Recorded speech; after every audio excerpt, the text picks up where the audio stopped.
Salam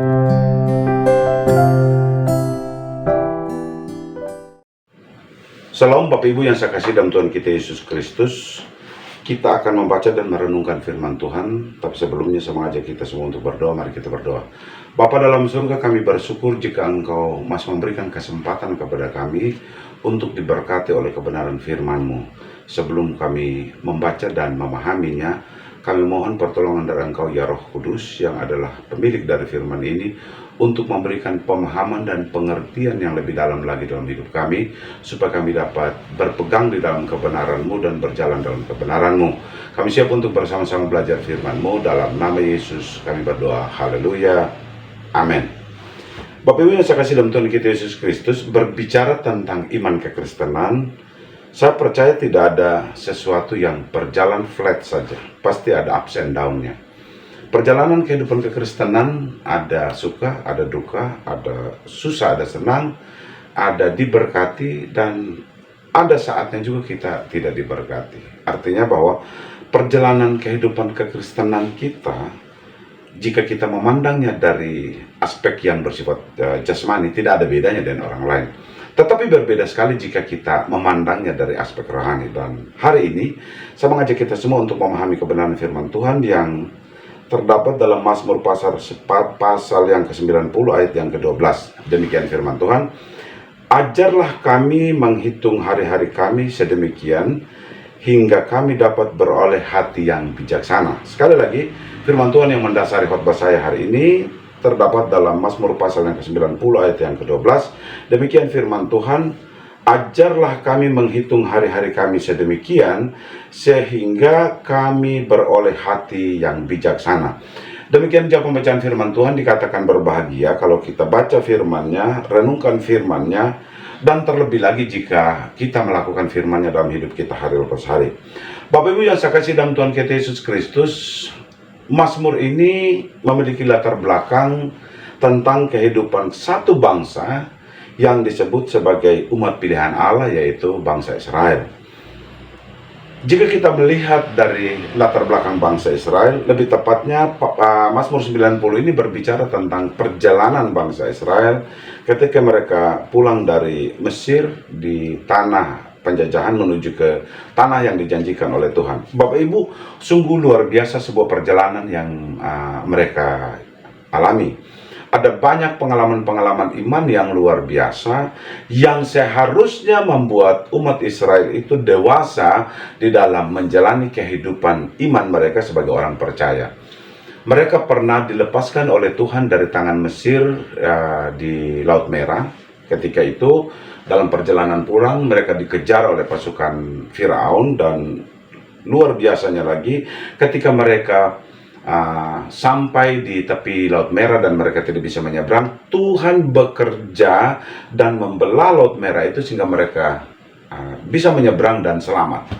Artinya sebuah pengalaman iman yang luar biasa tentang pertolongan Tuhan. Bukan cuma sebatas sampai di situ saja. Mereka pernah diberikan mana di padang gurun. Mereka pernah diberikan burung puyuh. Bahkan Tuhan pernah menyediakan tiang awan pada siang hari dan tiang api pada malam hari. Artinya bahwa pengalaman-pengalaman iman bersama dengan Tuhan itu tidak kurang banyak bagi Israel. Mereka punya pengalaman yang luar biasa, hidup diberkati oleh Tuhan dalam perjalanan mereka menuju ke tanah perjanjian yang telah dijanjikan oleh Tuhan. Tetapi ada hal yang luar biasa, meskipun mereka menikmati mujizat, menikmati berkat Tuhan, menikmati pengalaman-pengalaman rohani yang luar biasa, bangsa ini masih dikenal sebagai bangsa yang tegar tengkuk, bangsa yang melawan, bangsa yang memberontak kepada Tuhan. Itulah sebabnya Musa sebagai penulis dari Mazmur ini menuliskan satu kalimat yang luar biasa yang menurut saya, yaitu Mazmur pasal yang ke-90 ayat yang ke-12, yang bunyinya seperti, ajar kami menghitung hari-hari kami hingga sedemikian rupa sehingga kami beroleh hati bijaksana. Musa menyampaikan, ini merupakan keluhan Musa kepada Tuhan tentang sikap bangsa Israel. sikap bangsa yang disebut umat pilihan Tuhan, sikap bangsa yang berjalan di dalam mujizat Tuhan, sikap bangsa yang melihat karya Tuhan, sikap bangsa yang seharusnya taat, yang seharusnya bersyukur, yang harusnya manut, harusnya mendengarkan perintah Tuhan karena memiliki pengalaman langsung dengan Tuhan. Tetapi bangsa ini meskipun memiliki pengalaman langsung yang luar biasa, masih saja disebut bangsa yang tegar tengkuk. Tuhan sudah melepaskan mereka dari Laut Merah. Mereka marah. Mereka minta supaya disediakan air. Ketika mereka sampai di satu tempat, airnya itu pahit, dimarah. Mereka marah, Tuhan berkarya dan membuat air itu menjadi tawar. Bukan sekedar tawar, bahkan airnya berkualitas sangat luar biasa. Padahal tadi mereka baru lihat mujizat. Padahal mereka baru lihat pekerjaan Tuhan dalam hidup mereka. Padahal sebelumnya mereka melihat Tuhan melepaskan mereka dari kejaran Firaun, melepaskan mereka dari maut. Tetapi bangsa ini, meskipun memiliki pengalaman langsung dari Tuhan, masih saja menjadi bangsa yang memberontak, bangsa yang bersungut-sungut, bangsa yang tegar tengkuk. Bapak Ibu, dalam perjalanan iman kita sebagai orang percaya pun tidak terlepas dari hal begitu. Terkadang kita begitu bersukacita, begitu memuji Tuhan, begitu bersyukur ketika berkat terjadi dalam hidup kita, tetapi kita begitu marah, begitu kecewa, begitu mengambil sikap yang apatis ketika kita berada di dalam berbagai-bagai pencobaan. Hari ini Musa mengajarkan kita, ajar kami supaya kami menerima bukan saja yang baik dari Tuhan, seperti pengalaman Ayub. Ayub berkata begini, tidak saja yang baik yang saya terima dari Tuhan. Tuhan yang memberi, Tuhan yang mengambil, terpujilah Tuhan.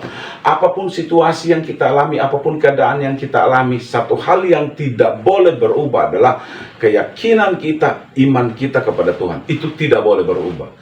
Satu hal yang harus kita yakini adalah bahwa dalam segala situasi, dalam segala keadaan, entah itu dalam keadaan sehat, dalam keadaan sakit, dalam keadaan suka, dalam keadaan duka, dalam keadaan diberkati dan tidak diberkati, satu hal yang tidak berubah adalah bahwa kita percaya ada Tuhan yang berkarya untuk kita.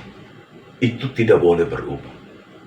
Itu tidak boleh berubah. Kenapa tidak boleh berubah? Karena tangan Tuhan yang penuh kuasa dan perkasa itu selalu menyertai kita. Tangan Tuhan yang penuh kuasa itu selalu berkarya dalam kehidupan kita. Percayalah bahwa situasi yang engkau alami hari ini, keadaan yang engkau alami hari ini, bukanlah keadaan yang sesungguhnya, tetapi Tuhan mengizinkan itu terjadi supaya engkau bertumbuh dewasa di dalam Tuhan. Itulah sebabnya penulis Mazmur ini mengatakan, ajar kami Tuhan, supaya kami menghitung hari-hari kami. Ajar kami Tuhan untuk melihat tangan-Mu yang berkarya dalam hidup kami. Ajar kami Tuhan untuk melihat betapa dalam, betapa luas, betapa lebar, dan betapa tidak terukurnya kasih-Mu. Ajar kami supaya kami memahami Engkau dalam segala situasi, dalam segala keadaan yang kami alami. Ajar kami supaya kami terus melihat Tuhan dalam keadaan suka, dalam keadaan duka, dalam keadaan diberkati, dalam keadaan tidak diberkati, dalam keadaan susah, dalam keadaan senang. Buat kami, ajar kami supaya kami memahami, ajar kami supaya kami dapat menghitung hari-hari kami, supaya hati kami menjadi bijaksana, supaya hati kami dapat melihat kedahsyatan Tuhan meskipun keadaan yang kita sedang alami bukan keadaan yang baik-baik saja. Ajar kami supaya kami mengetahui bahwa Engkau selalu ada bersama dengan kami, Engkau selalu menyertai kami, Engkau selalu menuntun kami, Engkau selalu membawa kami di dalam segala kebenaran. Itulah sebabnya penulis Mazmur ini menyampaikan ini. Kalau kita baca ayat-ayat sebelumnya sungguh luar biasa. Kalau saya coba bacakan ayat yang pertama, ini merupakan doa dari Musa ya. Tuhan, Engkaulah tempat perteduhan kami turun-temurun. Selanjutnya dibilang begini, sebelum gunung-gunung dilahirkan dan bumi dan dunia diperanakan, bahkan dari selama-lamanya sampai selama-lamanya, Engkau adalah Allah. Engkau yang kekal, Engkau yang tidak terbatas, Engkau yang selalu ada, Engkau yang sudah ada dan akan ada dan terus ada. Itu arti. Bahkan dengan tegas dia sebutkan di ayat yang kelima, engkau menghanyutkan manusia, mereka seperti mimpi, seperti rumput yang tumbuh. Ayat yang keenam, di waktu pagi dan berkembang tumbuh di waktu pagi, lisut dan layu. Kita bukan siapa-siapa. Allah yang maha dahsyat, maha besar, maha luar biasa, maha tidak terbatas. Sedangkan manusia hanyalah ciptaan Tuhan yang sangat terbatas.